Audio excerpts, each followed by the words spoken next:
इस बार का विधानसभा का ये सत्र अलग परिस्थितियों का सत्र था, क्योंकि आपदा एक बहुत बड़ा विषय था और स्वाभाविक रूप से उस पर चर्चा होनी थी। और जैसा विधानसभा अध्यक्ष महोदय जी ने भी आप सबके सामने जिक्र किया कि बहुत लंबी चर्चा हुई और बहुत सारे सदस्यों, अधिकांश सदस्यों ने उसमें हिस्सा भी लिया।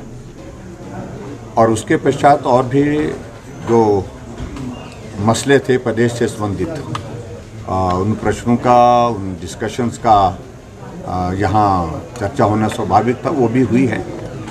लेकिन उसके बावजूद भी बहुत सारे मामले ऐसे थे जो विपक्ष की ओर से नोटिस दिए थे। शायद समय की कमी एक कारण रहा होगा, लेकिन उन पर चर्चा नहीं हो पाई। जैसे लॉ एंड ऑर्डर एक बहुत महत्वपूर्ण विषय था जो डेफर हुआ है अगले सत्र के लिए डेफर हुआ है।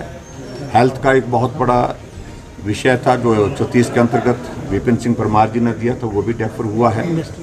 और इंडस्ट्री का जो पलायन होना हिमाचल प्रदेश से, जो चिंता का विषय हम सब लोगों के लिए, उसके चाहे वजूहात, रीजंस कुछ भी रहे हों, लेकिन उसके बावजूद भी रीजंस हैं।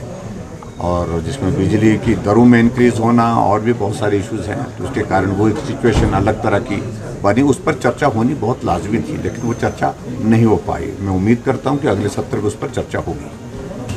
और इसके अतिरिक्त जिन बातों को विपक्ष की ओर से यहाँ माननीय सदन में उठाया गया, कुछ के उत्तर मिले, कुछ के उत्तर पूर्ण रूप से नहीं मिले। हमें इस बात को लेकर के अफसोस है कि बहुत सारे ऐसे मसले थे जहाँ हकीकत को छुपाने की कोशिश हुई है। प्रश्नों के उत्तर की अगर हम बात कहें, चाहे नियमों के अनुसार हमने किसी चर्चा को इस सदन में लाया हो और उस चर्चा पर उत्तर देते हुए मंत्री या मुख्यमंत्री की अगर बात कहें, तो वास्तविक परिस्थिति जो थी उससे हट करके जवाब दिए गए हैं जो हकीकत नहीं है। सदन एक ऐसा स्थान होता है जहां पर पूरे प्रदेश को ये जानकारी मिलती है, जहां से जो सही बात है उन सारी बातों की जानकारी मिलती है। और श्वेत पत्र के सिलसिले में मैंने कहा, हम तो उसको सिरे से खारिज करते हैं, उसका कोई औचित्य ही नहीं है, क्योंकि बहुत सारे मसले उसमें इस प्रकार के थे जो पूरे देश से जुड़े हुए हैं। उनका हिमाचल प्रदेश से कोई लेना देना नहीं होता है। फाइनेंस कमीशन किसी स्टेट के लिए नहीं होता, पूरे देश के लिए होता है। और फाइनेंस कमीशन की जो रिकमेंडेशन होती है पूरे देश के को नज़रिए में रख करके ही निर्णय होता है उनका। और उसके बावजूद भी फाइनेंस कमीशन ने जो बेस्ट पूरे देश भर में मिला वो हिमाचल को मिला है उसमें। और इसके अतिरिक्त जो बाकी चीज़ें जो कही गई हैं, पर्टिकुलरली जीएसटी कॉम्पनसेशन, 5 साल पहले का निर्णय था ये, और जिसमें तय हुआ था 5 साल के बाद जीएसटी कॉम्पनसेशन है कि सभी स्टेट के लिए बंद होगा। तो केंद्रीय निर्णय था, केंद्र का निर्णय पूरे देश के लिए था। देश के निर्णय में हिमाचल में आता है, हिमाचल भी आता है, उस निर्णय के मुताबिक हुआ। तो इसलिए उन सारी चीज़ों का कोई मतलब नहीं था।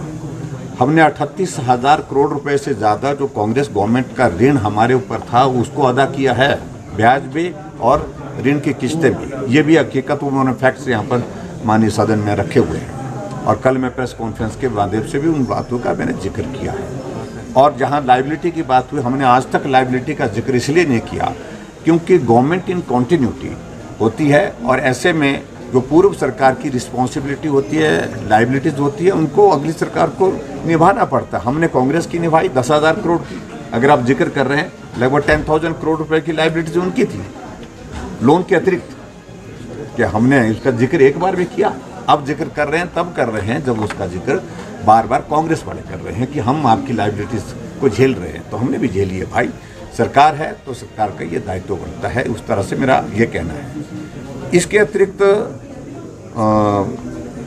मैं यही कहूँगा, जो केंद्र की मदद मिली है हिमाचल प्रदेश की, उसका जिक्र ठीक प्रकार से हो। और हिमाचल प्रदेश भी केंद्र सरकार का एक राज्य है और देश का हिस्सा है, फेडरल स्ट्रक्चर है। केंद्र मदद वहाँ से देता है तो हमको उसको स्वीकार करना चाहिए कि मदद हुई है। ऐसा नहीं है कि काम करने के बाद, मदद होने के बाद हम नाशुक्रे हो जाएं। ये देवभूमि हिमाचल प्रदेश की संस्कृति नहीं है, जो मुझे बहुत गलत बात लगी सत्ता पक्ष की ओर से। मैं बड़ा साफ कह रहा हूँ उस बात को। इससे हट करके बड़ा दिल उनको भी करना चाहिए था। तो इन सारी चीज़ों को लेकर के वो बात हमने जो कहनी थी वो हमने कह दी है। लेकिन कुल मिलाकर के विधानसभा का ये सत्र आज समाप्त हुआ। अब शीतकालीन सत्र होगा लगभग 3 महीने के पश्चात। तब तक के लिए जो और मसले होंगे उन मसलों को लेकर के हम बात करेंगे। विधानसभा के अंदर जिन मुद्दों को उठा सकते थे समय की सीमा में उनको उठाया, और कुछ मामलों को लेकर के हमको लगा कि विधानसभा के बाहर भी हमको अपनी बात रखनी चाहिए। हमने विधानसभा के बाहर आज प्रदर्शन भी किया, और मुझे इस बात को लेकर के बहुत पीड़ा है कि सारे रास्ते ऐसे बंद कर दिए कि पता नहीं कौन लोग आए हैं, ऐसे क्या कर देंगे।